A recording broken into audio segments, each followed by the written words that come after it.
आज हम लोग इस वीडियो में देखेंगे पृथ्वी और हमारा जीवन। ये कक्षा 8 की पुस्तक है भूगोल की। तो इसमें आज हम लोग पढ़ेंगे पार्ट 3 भारत खनिज संपदा। मैंने भारत में कौन कौन से खनिज संपदा हैं उनके विषय में आज हम लोग इस पाठ में जानकारी प्राप्त करेंगे। तो इसमें सबसे पहले हम पाठ को पढ़ेंगे और पाठ को समझेंगे पढ़ के। इसके बाद जो है हम इसके वीडियो के अंत में इसके अभ्यास प्रश्न देखेंगे। तो आइए सबसे पहले आपको वीडियो को ध्यान से सुनना है पाठ को, जैसे कि आप इसमें अभ्यास प्रश्न जो दिए गए हैं, अभ्यास में जो प्रश्न आए हैं उनको आप आसानी से इसका उत्तर दे सकें। तो आइए देखते हैं। क्या आपको मालूम है पालक, बथुआ जैसी अनेक साग सब्जियों में लोहा, तांबा आदि खनिज पदार्थ मिलते हैं जो हमारे शरीर के लिए तथा सभी जीव जंतुओं के लिए अति आवश्यक हैं। सोचिए, वनस्पतियों के अतिरिक्त और कैसे ये खनिज पदार्थ हमें प्राप्त हो सकते हैं। ये खनिज पदार्थ हमारे लिए और कैसे उपयोगी हो सकते हैं। हम लोग अक्सर सुनते हैं कि पालक में जो है लोहा पाया जाता है, बथुआ में लोहा पाया जाता है और अनेक साग सब्जियां हैं जिसमें तांबा पाया जाता है, लोहा पाया जाता है, आज खनिज पदार्थ पाए जाते हैं। तो अभी बता रहे हैं कि वनस्पतियों के अलावा ये खनिज पदार्थ हम कैसे प्राप्त कर सकते हैं और ये हमारे लिए किस प्रकार से उपयोगी हैं, इसके विषय में हम पढ़ेंगे। तो आपके घर पर घरेलू वस्तुओं में चाकू, कैंची, बर्तन में जैसे चिमटा है, तवा, गिलास, थाली आदि, पेचकस, साइकिल, हथौड़ा इत्यादि होते हैं। इन सब के बारे में आप लोग जानते हैं, घर में देखे भी होंगे, सुने भी होंगे। इनके साथ ही रेल इंजन, रेल पटरी, मोटर कार, तलवार, अस्त्र शस्त्र आदि आपने देखे होंगे। आपने कभी सोचा है कि ये वस्तुएं किस तरह से तैयार होकर हमारे काम में आती हैं? इन वस्तुओं को तैयार करने के लिए सामग्री कहाँ से और कैसे प्राप्त होती है, आइए जानें। तो आइए इसके बारे में हम जानते हैं कि सामग्री हमारे पास कैसे, ये वस्तुएं कैसे प्राप्त होती हैं, कहाँ से बनती हैं। तो वर्तमान समय में खनिज किसी भी देश के लिए बहुत ही मूल्यवान प्राकृतिक संसाधन है। किसी भी देश के आर्थिक विकास में खनिज पदार्थों का बहुत बड़ा योगदान होता है। यह खनिज पदार्थ धरातल पर तथा धरातल के नीचे मिलता है, यानी कुछ खनिज पदार्थ धरातल पर मिलते हैं और कुछ धरातल के नीचे मिलते हैं, अर्थात खुदाई करने पर मिलते हैं। क्या आप जानते हैं खनिज पदार्थ किसे कहते हैं? वे वस्तुएं जो खोद कर धरातल से निकाली जाती हैं उन्हें खनिज पदार्थ कहते हैं। तो खनिज पदार्थ अगर आपसे पूछा जाए खनिज पदार्थ क्या है, खनिज पदार्थ का नाम सुने होंगे लेकिन उसको आप परिभाषित नहीं कर पाते होंगे, तो आप इसको जान लीजिए कि जो वस्तुएं खोद कर धरातल से निकाली जाती हैं अर्थात जमीन से निकाली जाती हैं वो क्या कहलाते हैं? खनिज पदार्थ कहलाते हैं। जहाँ धरातल से खोद कर खनिज को निकाला जाता है उसे खान कहते हैं। और जिस जगह से, ये कहने का मतलब कि जिस जगह से, जिस स्थान से खोद कर निकाला जाता है खनिज को, उसे हम क्या कहते हैं? खान कहते हैं।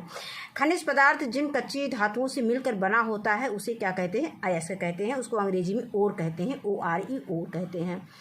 आपने कभी मिट्टी के बड़े खड्डों, पहाड़ों, नदियों में बालू आदि को खोदते देखा होगा। आपने गांधी जी का दांडी मार्च, नमक आंदोलन के विषय में सुना व पढ़ा होगा। यह नमक हमें समुद्र से प्राप्त होता है, किंतु त्योहारों पर्वों पर खाने वाला सेंधा नमक हमें धरातल की चट्टानों से प्राप्त होता है।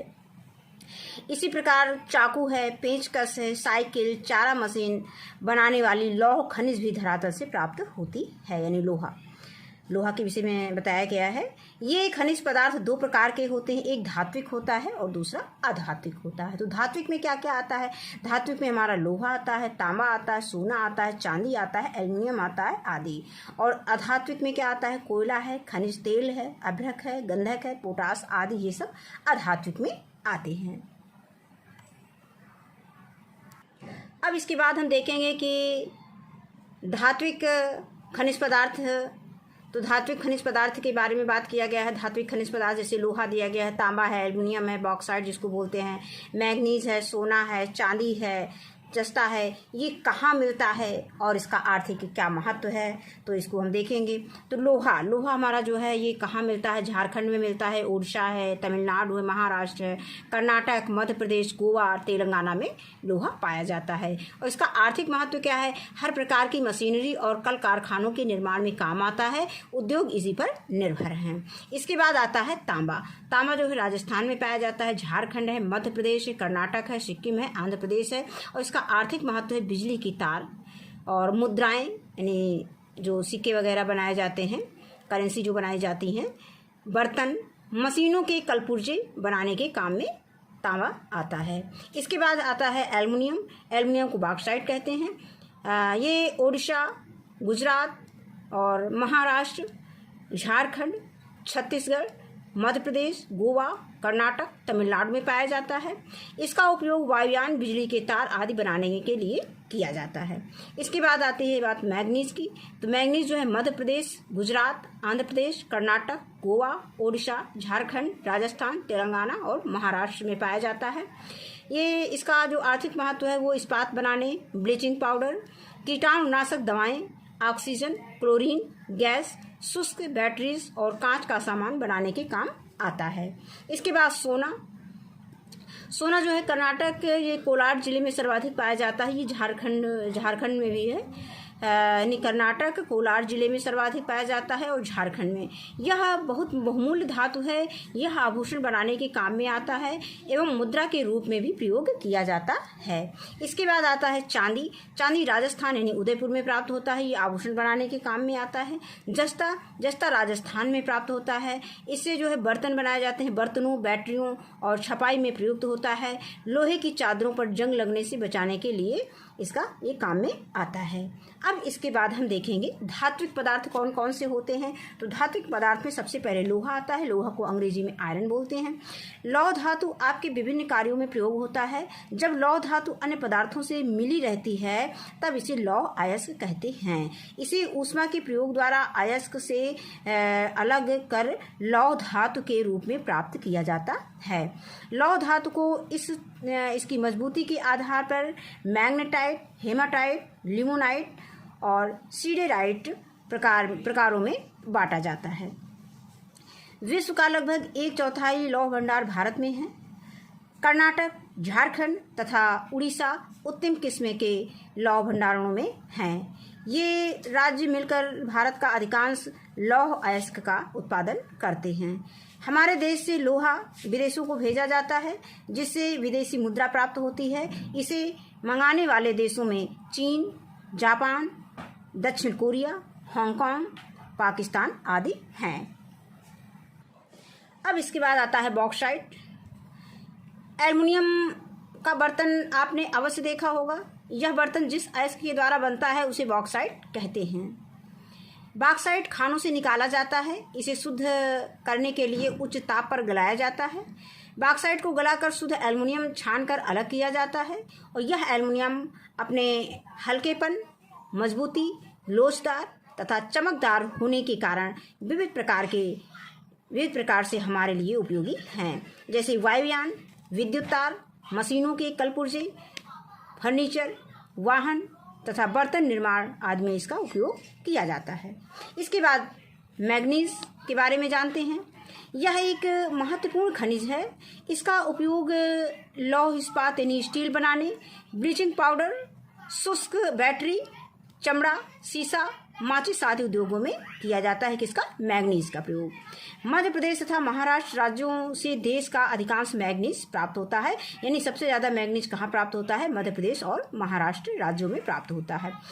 कुल उत्पादन का लगभग 1/4 भाग मैग्नीज जो है जापान और ग्रेट ब्रिटेन, संयुक्त राज्य अमेरिका, जर्मनी, फ्रांस आदि देशों को निर्यात किया जाता है। अब आगे इसमें कुछ दिए गए हैं कि सोच कर बताइए कि बिजली के खंभों पर दौड़ रहे तार किस धातु के बने होते हैं। इसको आप देखिए और इसको पहचान करके आपको बताना है। मोटरसाइकिल व इसके इंजन में कौन कौन सी धातुएं प्रयोग में लाई जाती हैं। फिर आता है कृषि यंत्र, ट्रैक्टर, ट्राली, फावड़ा, खुरपी, हंसिया, कुदाल, पंपिंग सेट एवं चारा मशीन किस धातु से बनी होती है। इन सभी चीज़ों के बारे में आपको खुद देख करके जानकारी लेनी है। अब इसके बाद आगे है अधात्विक खनिज पदार्थ। आप प्राकृतिक खनिज तेल एवं कोयला आदि का नाम जानते हैं जो जलाने के अलावा अन्य प्रकार से भी उपयोगी है, जैसे गैस की सहायता से जुड़ाई कार्य इत्यादि होता है। यह अधात्विक खनिज है, खनिज पदार्थ है। अब इसके बाद है अधात्विक खनिज पदार्थ। ये कौन कौन से हैं, कहाँ मिलता है और इसका आर्थिक क्या महत्व है। तो सबसे पहले हम अभ्रक को देखेंगे। अभ्रक जो है आंध्र प्रदेश में पाया जाता है, राजस्थान, झारखंड में पाया जाता है। और इसका आर्थिक महत्व है बिजली के उपकरण, तार, वायुयान, कंप्यूटर, लालटेन की चिमनियाँ, चश्मों, उच्च ताप की भट्टियों आदि के निर्माण में काम आता है। किसका? ये अभ्रक। अब इसके बाद आता है संगमरमर। ये मध्य प्रदेश और राजस्थान से मिलता है। ये सुंदर और कीमती मूर्तियों, इमारतों के निर्माण में काम आता है। इसके बाद आता है नमक। नमक जो है राजस्थान, हिमाचल प्रदेश, सेंधा नमक जो है हिमाचल प्रदेश से प्राप्त होता है। गुजरात, तमिलनाडु, महाराष्ट्र, उड़ीसा, आंध्र प्रदेश, केरल से प्राप्त होता है ये जो है नमक। और यह जीव जंतुओं के भोज्य पदार्थों एवं रासायनिक प्रक्रिया में प्रयोग किया जाता है। इसके बाद आता है चूना पत्थर। चूना पत्थर जो है राजस्थान, मध्य प्रदेश, आंध्र प्रदेश, गुजरात, कर्नाटक, तेलंगाना और छत्तीसगढ़। और इसके बाद इसका आर्थिक महत्व है सीमेंट उत्पादन, लौह इस्पात उद्योग, उर्वरक एवं रसायन उद्योग में उपयोग किया जाता है। इसके बाद आता है हीरा। हीरा जो है मध्य प्रदेश यानी पन्ना में पाया जाता है। यह कीमती पत्थर है, आभूषणों और औद्योगिक कार्यों में इसका उपयोग किया जाता है। अब इसके बाद है अभ्रक, जिसको हम अंग्रेजी में माइका बोलते हैं, MICA। आपने होली या अन्य त्योहारों में अबीर गुलाल के साथ अत्यंत हल्का चमकीला सफ़ेद, हरा, काला तथा हल्का गुलाबी रंगों में उड़ता हुआ पदार्थ देखा होगा। यह चमकीला हल्का रंगीन पदार्थ भी अभ्रक है। विश्व में हमारा भारत सबसे अधिक अभ्रक उत्पादन करता है। आंध्र प्रदेश भारत का सबसे प्रमुख अभ्रक उत्पादक राज्य है। अब इसके बाद हम इसके अभ्यास प्रश्न देखेंगे। अभ्यास प्रश्न तो पहला दिया गया है का, यानी पहला दिया गया है कि निम्नलिखित प्रश्नों के उत्तर दीजिए।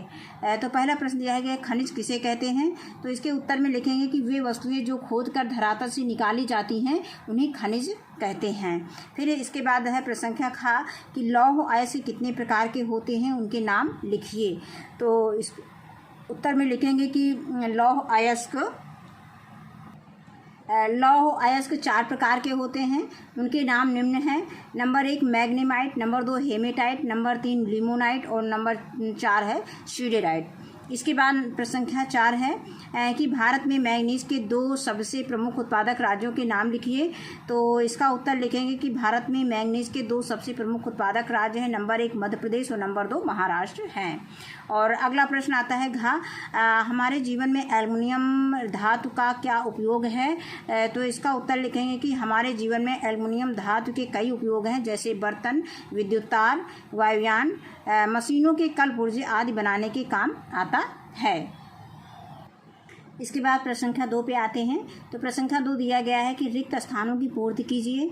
तो का दिया गया है कि खनिज पदार्थों को डाट से खोद कर निकाला जाता है। तो यहाँ पर हो जाएगा धरातल, तो यानी खनिज पदार्थों को धरातल से खोद कर निकाला जाता है।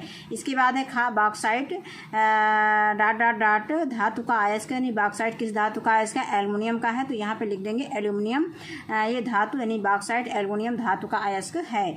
और गा है उच्च ताप की भट्टियों के निर्माण में बॉक्साइट धातु का प्रयोग किया जाता है। यानी उच्च ताप की भट्टियों के निर्माण में किसका प्रयोग, किस धातु का प्रयोग किया जाता है। तो हम लिख सकते हैं बॉक्साइट धातु का प्रयोग किया जाता है। फिर अगला प्रश्न घा दिया गया है कि हीरा किस राज्य में प्राप्त होता है। तो हीरा जो है मध्य प्रदेश राज्य से प्राप्त होता है। इसके बाद आता है सही जोड़े बनाइए।